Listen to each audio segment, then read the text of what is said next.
केनोपनिषद का विषय है ये। तो केन देवान अनुष्यति, किसके प्रदत्त ज्ञान देवों को अनुकूल बनाकर, अर्थात वह ईश्वर है जिसने सब चीज कर रखी है। जो हमने उदाहरण दे रखे, इससे पहले भी उदाहरण दे रखा था, ये 22वां है। तो किसके प्रदत्त ज्ञान, दिव्य ज्ञान, केन छत्र उच्यते, किस उत्तम बल कहा जाता है। अर्थात अब देखते हैं, ब्रह्मा श्रोत्रियम आपनोति, वेद की शिक्षा ज्ञानी वेदज्ञ को प्राप्त करता है। वेद द्वारा ही परमात्मा को प्राप्त होता है, वेद द्वारा ही अग्नि को पाता है, और वेद द्वारा ही नाप तोल के, अर्थात किससे ज्ञानी ज्ञान को प्राप्त करता है।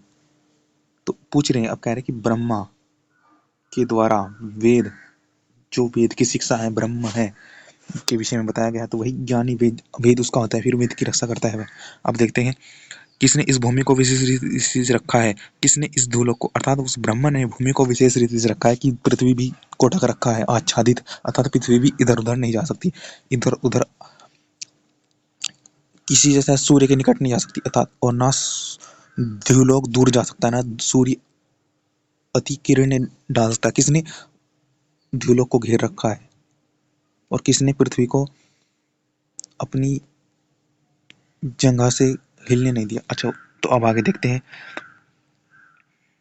मूर्धानमस्य संसीव्यर्थवा हृदयं च यतः मस्तिष्कार्ध्वं प्रेरयत पवमानो अधिशीर्षत। अब देखते हैं अर्थर्वा, अर्थात निश्चल एक रस रहने वाला है ईश्वर। मूर्धानमस्य संसीव्य, अर्थात उसने हृदय और मस्तिष्क को आपस में मिलाकर भेजा है हमको। हृदय च यतः संसीव्यर्थवा पवमान, अर्थात शुद्ध स्वभाव वाला ईश्वर, उससे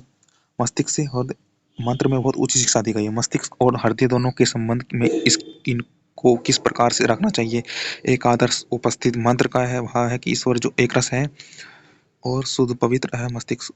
बुद्धि को हृदय, अर्थात इसमें यह है कि तर्क से ईश्वर नहीं जाने जा सकते। हृदय में प्रेम चाहिए होगा उसके साथ साथ, और ना हम तर्क वहीं पर उलझते रहेंगे, वो तर्क से परे है। बुद्ध हृदय उसके लिए चाहिए होगा कि उस पर विश्वास हो, जैसे सत्य पर विश्वास होता है, सत्य में विश्वास। हृदय में क्या रहता है, सत्य, तो सत्य भी जरूरी है ना जीवन में। तो सत्य में हृदय है, हृदय से विश्वास होगा ईश्वर पे, फिर हम उसकी वह सही सही बात ही जानेंगे ईश्वर की। उसमें अधर्म, ईश्वर में हम भ्रांति नहीं जानेंगे, गलत नहीं जानेंगे, और वो अटूर अपार प्रेम से होगा। अब देखते हैं आगे, जो हमने इसी मंत्र में आगे कहेंगे। सातवीं तात्पर्य इसका है, मनुष्य जिसका काम तर्क है और जिसका काम प्रेम विश्वास दोनों को मिलाकर रखना चाहिए। सत्य सत्य का विषय विवेकता भी होगा में,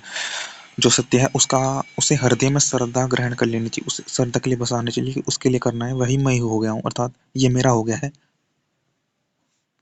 उसी के लिए उसमें डूब जाए। ये नहीं कि जैसे कि हड़बड़ी में ये नहीं प्राप्त हो रहा, या वह नहीं, क्रोध में अगर स्वयं प्रयास करेंगे कि कुछ मिले, तो हम सबके लिए वही भाव होगा जैसे हम स्वयं के लिए चाहते हैं, प्रेम प्रीति चाहते हैं, तो वही प्रीति हमारे में बढ़ेगी। ये नहीं कि फिर हम बेचैन इत्यादि नहीं होंगे, फिर हम बेचैन और हम इसमें फंसेंगे नहीं, इस वासना में फंसेंगे नहीं। तो जब हृदय को विश्वास से प्रेम से बढ़ाएंगे तो वासना नहीं सताती, फिर तो वासना से दूर ही है हम। मस्तिष्क की तरफ से हम वासना में इत्यादि में फंस, और प्रेम से हम जो चाहिए वही उसमें जाते हैं। प्रेम को जो चाहिए उसी को देने में लगते हैं, उसी को पाने में प्रयास करने लगते हैं, उसी को प्राप्त करने में, उसी को प्रेम को इकट्ठा करने में लग जाते हैं, प्रेम को बढ़ाते हैं और भी। तो वही कि उस उत्कृष्ट प्रेम से प्राप्त होता है वह ईश्वर। तदेव शिर अथर्वणम देवकोसा, अतः देखते हैं, तत्प्राणो अभिरक्षति शिरो अन्नमथा मना, मन भी रक्षा करता है। तत्प्राणो अभिरक्षति शिर अन्न मन, तो उस सिर की रक्षा प्राण, अन्न और मन द्वारा की जाती है। अन्नमय कोश, अर्थात अन्न अपने रस से और मन अपने प्रेम से सिर की रक्षा क्या करता है, क्या करते हैं। प्राण द्वारा सिर की रक्षा होने की योग की प्रारंभिक शिक्षा है। योग में पहले प्राणायाम आती, फिर ध्यान ध्यान, तो वो यह फिर मन को जगह एकत्रित करे, उसमें ये नहीं कि जल्दी उसमें बेचैन, उसमें स्थिरता आती है मन में, और प्रेम उपजता है उसमें। ये नहीं कि हम फिर किसी चीज पर विचार कर पाते हैं, किस चीज का विज्ञान समाधि ज्ञान प्राप्त कर पाते हैं, विज्ञान। ये नहीं कि उसमें हम प्रयास पुरुषार्थ करते हैं। देखो, पुरुषार्थ करने वाला भी पुरुष का अर्थ क्या रहता है, वास्तव में पुरुष वही है जो पुरुषार्थ अपने लिए जो करे, अर्थात जाने। उसमें ये नहीं कि बेचैन जानने की वासना में फंसे नहीं कि मुझे ये प्राप्त करना है, ये छूटना चाहिए, कि प्राप्त करने की उसमें ये ना कि कभी छूट जाए, अब मोह में फंस करके नहीं, पुरुषार्थ करने वाला हो। अब आगे देखते हैं।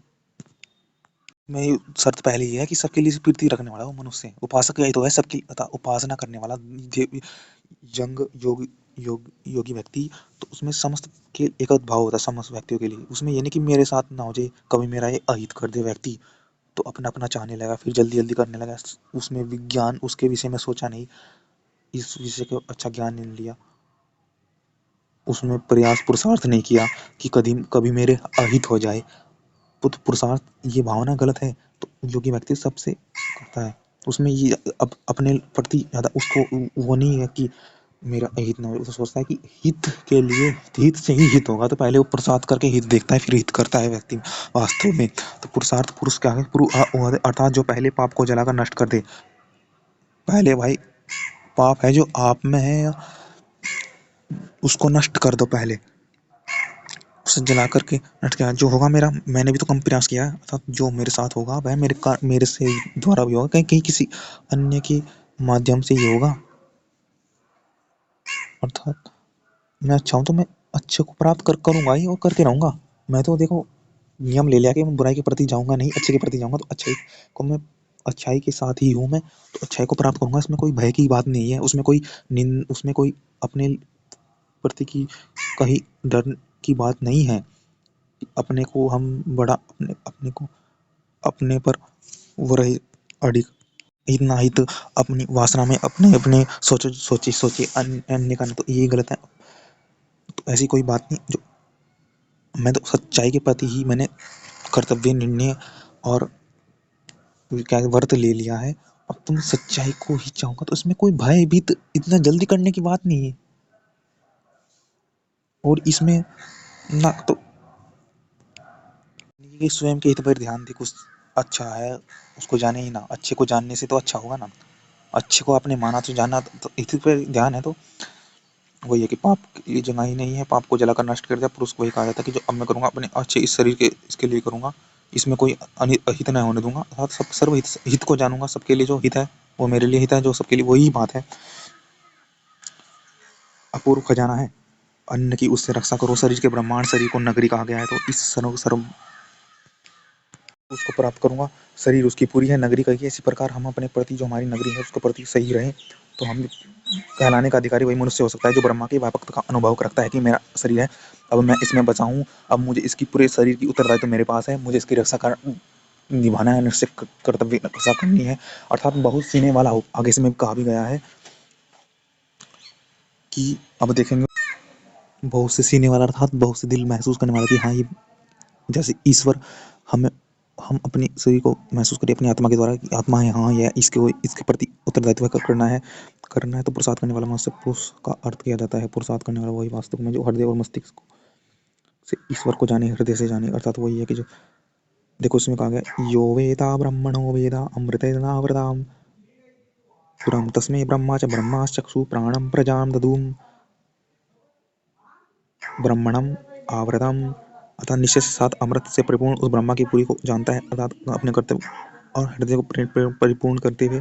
और निश्चय ही पुरुषार्थ करने वाला, और निश्चय ही उस ब्रह्मा को और ब्रह्मा के उत्पन्न किए हुए सूर्यादि देव चक्षु को प्राण और प्रजा देते हैं, चक्षु उपलक्षण के तौर पर है, मतलब समस्त इंद्रियों से है, प्राण आयु आयु का वाचक है, प्राण श्वास हो पर आयु की मात्रा निर्भर करती है, जितने श्वास होगी जितना हम अपने को स्थिर करेंगे, जितना हम जानेंगे, जितना हम अपने पर स्थिर होंगे, अपने को जी लेंगे तो वास्तविक में जिएंगे, तो उसके लिए करेंगे कि हाँ उत्तरदायित्व है सही के लिए सही करेंगे, संतान को कहते हैं